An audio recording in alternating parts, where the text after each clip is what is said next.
Quem está conosco agora, se você chegou agora, não se esqueça de compartilhar essa live nas mídias sociais com seus amigos e parentes. Se você puder abrir na primeira carta de Paulo aos Tessalonicenses, quero falar um pouquinho da palavra do Senhor, de uma exortação que pode, para nós tomarmos mais cuidado. Primeira carta de Paulo aos Tessalonicenses, queria ler um trecho apenas do capítulo 4 e depois ir para o capítulo 5. Paulo, nesta carta, trata muito da volta de Jesus, do retorno de Jesus para nos buscar, da vinda dele. E muitas orientações são dadas para nós nessa carta de Paulo, para que nós possamos permanecermos santos e não sermos surpreendidos pela vinda do Senhor. E no capítulo 4, no versículo 18, diz assim, ó, consolem-se uns aos outros com esta palavra. Um pouco antes, no versículo 13, Paulo começa a falar da vinda do Senhor. E ele exorta a igreja sobre aguardar a volta de Jesus Cristo. E no capítulo 5, quando se inicia no versículo 1, já começa com o texto assim, ó, irmãos, quanto ao tempo, aos tempos e épocas, não precisamos escrever, pois vocês mesmos sabem perfeitamente que o dia do Senhor virá como ladrão, à noite. Aí no versículo 4 diz o seguinte, mas vocês, irmãos, não estão nas trevas, para que o dia os surpreenda como ladrão. Então, Paulo, quando exorta a igreja em Tessalonicenses, na primeira carta, ele exorta a igreja a aguardar, porque o dia ninguém sabe da volta de Jesus. E só tem uma forma de nós aguardarmos a volta de Jesus, procurando nos santificar. Mas nós temos vivido os dias difíceis em toda a humanidade, em todo o mundo que tem sido dias muito difíceis. Hoje em dia, com a tecnologia, até por esta live, cada pastor que está aqui hoje está em uma localidade. Você que está assistindo está em outra localidade. Então, nós temos acesso às informações em tempo real. E tudo isso propicia que o evangelho seja pregado, mas que também o pecado se alastre, porque da mesma forma que toda essa tecnologia pode propiciar madrugadas de oração como hoje, ela também propicia situações onde o homem, a mulher, o jovem pode caminhar ao pecado. E Paulo tinha uma preocupação extrema com a igreja, todas aquelas que ele ajudou a abrir, esteve presente, instalou e deixou pessoas para cuidar. E quando nós lemos as cartas de Paulo a cada igreja, aos Coríntios, aos Efésios, Tessalonicenses, Colossenses, nós vemos uma preocupação de Paulo para que as pessoas que lá estavam e estão, pos, po- pudessem continuar servindo ao Senhor fielmente. E a preocupação de Paulo era que estas pessoas continuassem no arrependimento, continuassem crendo em Cristo e continuasse aceitando ali o Jesus Cristo que foi derramado ali, o sangue dele na cruz do Calvário. Nós, ao longo das nossas vidas com Cristo, muitas vezes a gente pode, como que eu vou colocar melhor?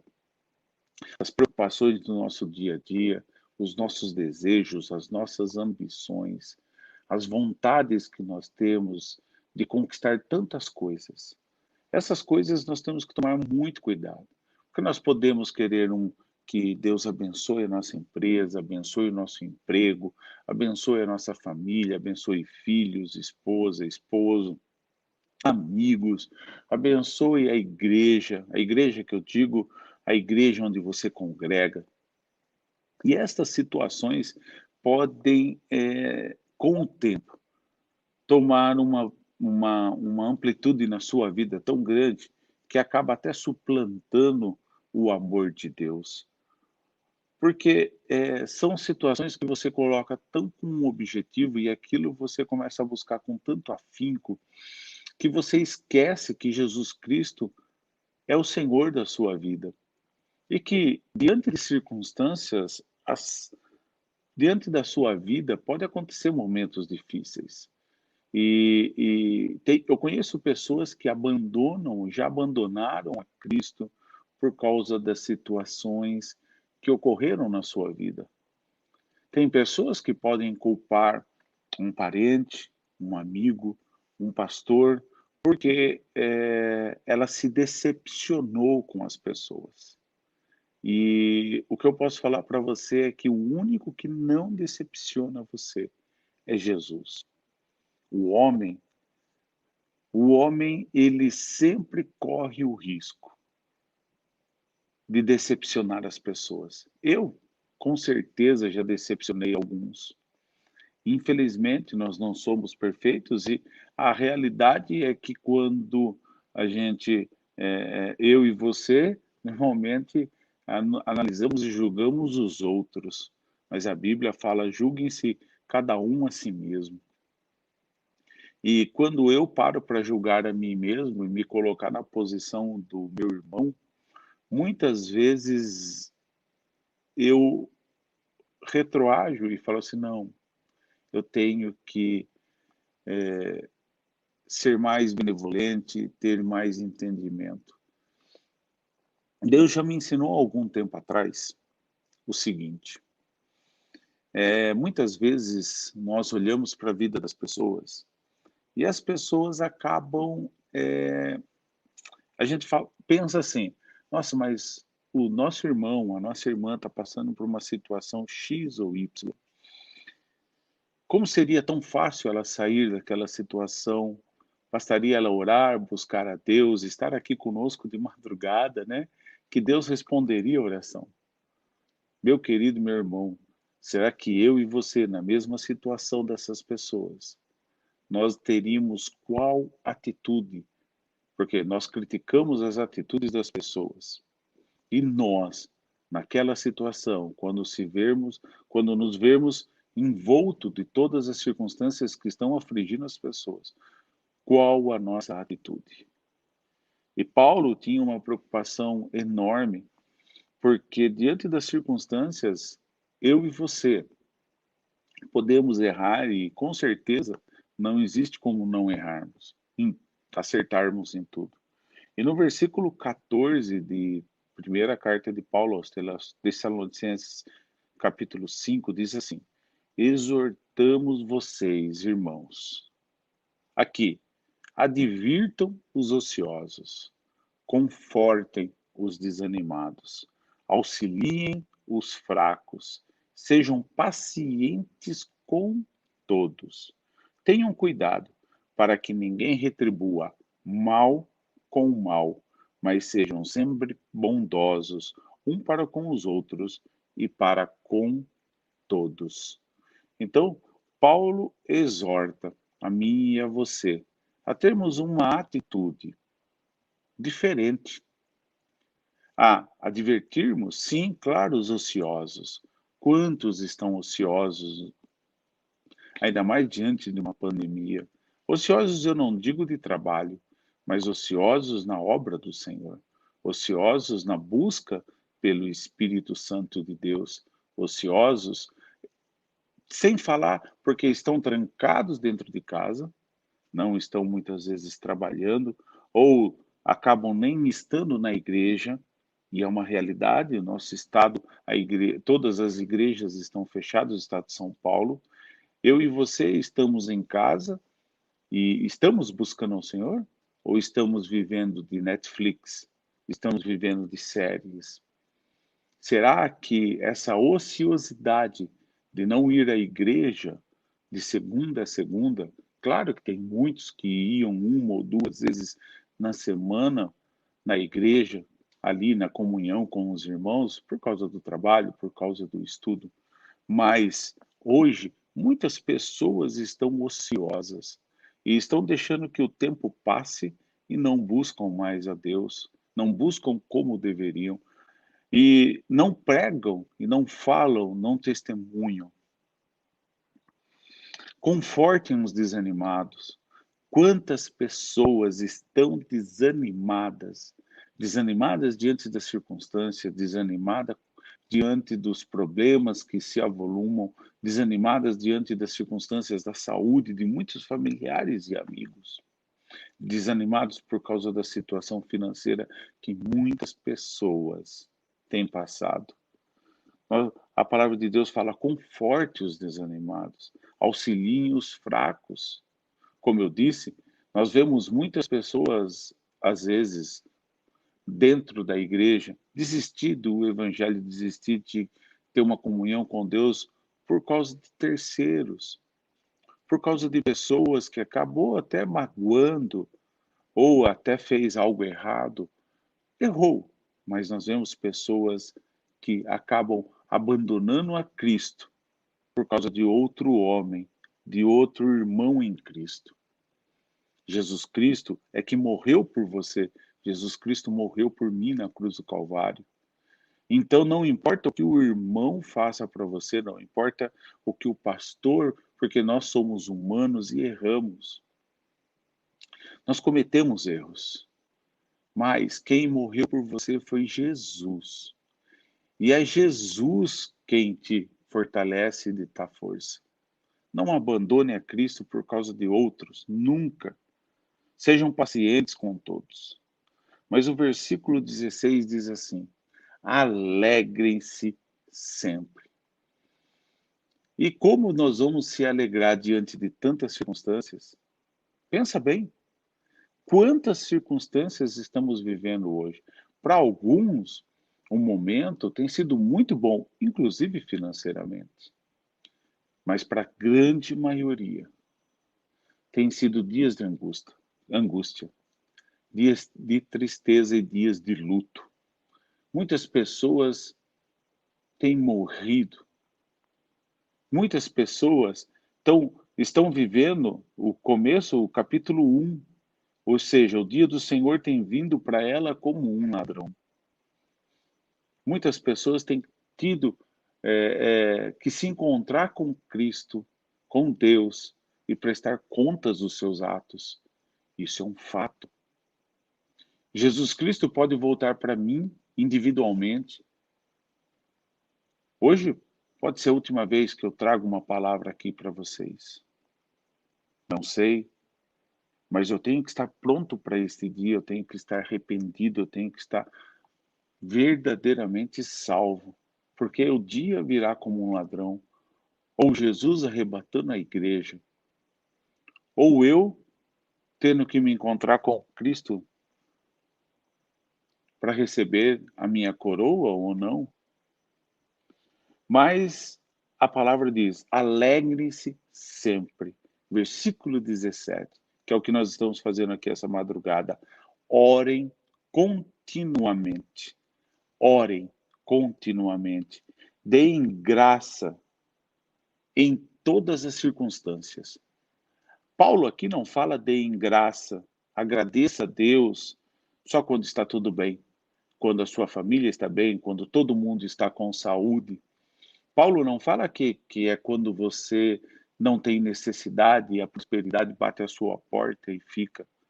Paulo diz aqui: deem graça em todas as circunstâncias, pois esta é a vontade de Deus para com vocês, em Cristo Jesus. Não apaguem o Espírito Santo, não tratem com desprezo as profecias, não ponham à prova todas as coisas e fiquem com o que é bom. afaste de toda forma de mal. Eu e você temos grande oportunidade em Cristo Jesus no meio dessa pandemia. Muitas pessoas estão precisando ouvir uma palavra de fortalecimento. Poder ouvir que tem um Deus poderoso, que gostaria de cuidar dela. Um Deus que gostaria de dar abrigo, de colocá-la debaixo de suas asas, de tratá-la como filho, de sustentá-la, de dar alegria no meio de tanto desespero. E nós devemos pregar essa palavra, sairmos da ociosidade, como Paulo fala. Exortem, advirtam os ociosos. O que eu estou fazendo para Cristo? O que eu estou fazendo para Cristo? Porque Cristo por mim fez tudo. Morreu na cruz do Calvário. Será que eu e você, fazer uma pergunta retórica, apenas em retórica, será que eu e você, diante do que Jesus passou no cruz do Calvário, diante daquela situação de ser crucificado, será que eu e você teríamos coragem de nos colocar no lugar dele? Ele colocou no nosso lugar. Ele viveu tudo aquilo sem pecado, mas ele se fez pecado para que eu e você pudéssemos receber a vida eterna. Mas será que se nós estivéssemos vivendo naquele momento, naquele dia, nós se colocaríamos no lugar de Cristo? Então, meu irmão, se você se colocaria, se coloque hoje no lugar do teu irmão. Se coloque hoje no lugar da outra pessoa que você sabe o que está passando.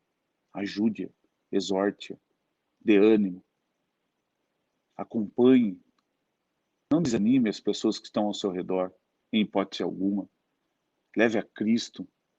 Você sabe que você tem, assim como eu sei, tem um Deus todo-poderoso que nos ama, nos guarda. E nós precisamos, de qualquer forma, levar isso às pessoas. Porque a palavra de Deus fala para amarmos ao nosso próximo como a nós mesmos. Amarmos a pessoa do outro lado como nós amamos a nós mesmos. E esse amar a nós mesmos, ou seja, faça para os outros o que você espera que alguém faça por você. Você espera que as pessoas que estão, ou seja, as pessoas que você conhece, reconheçam você como amigo e nunca maltrate você, ou nunca desampare você, ou nunca decepcione você? Eu espero isso das pessoas que estão ao redor meu, aos meus amigos, aos meus parentes. Então, primeira coisa, faça você. Não desanime ninguém. Não abandone ninguém. Não decepcione ninguém. Se esforce nisso. Seja humilde para pedir perdão para aqueles que você magoou. Se humilhe, porque Deus que vai te exaltar. E tem pessoas que acabam desistindo dos caminhos do Senhor por nossa causa, porque se decepcionam conosco. E em vez de nós levarmos elas para Cristo, nós levamos ela a perder a salvação. Nós temos que ter muito cuidado. Paulo tinha uma preocupação extrema de orientar e exortar as pessoas a buscar a presença de Deus e andar na luz. Sim, precisamos sim exortarmos uns aos outros, chamar a atenção quando há necessidade. Se eu estiver fazendo algo errado, eu quero que alguém chegue, converse comigo e fale comigo. Mas tem como ser falado, meu querido.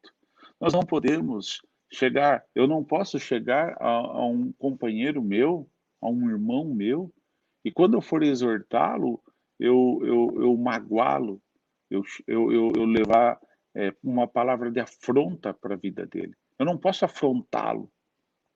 Eu tenho que chegar e ganhá-lo naquilo que eu penso que ele está errado, que eu orei, falei com Deus. E a palavra de Deus fala que quando fazemos isso, quando conseguimos levar uma pessoa que está um pouco fora dos caminhos do Senhor de volta, nós avisamos, a palavra de Deus fala que isso cobre muitos pecados.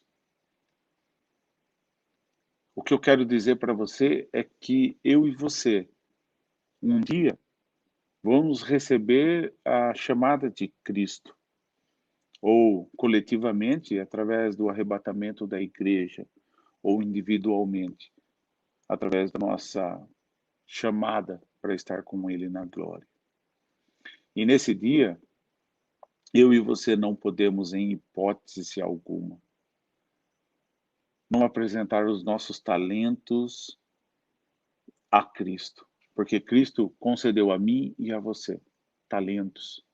E eu não posso chegar lá e falar assim, Deus, sabe, eu não trabalhei para ti, porque no meio da pandemia a igreja fechou, no meio da pandemia eu não trabalhava mais, então eu não via as pessoas na rua.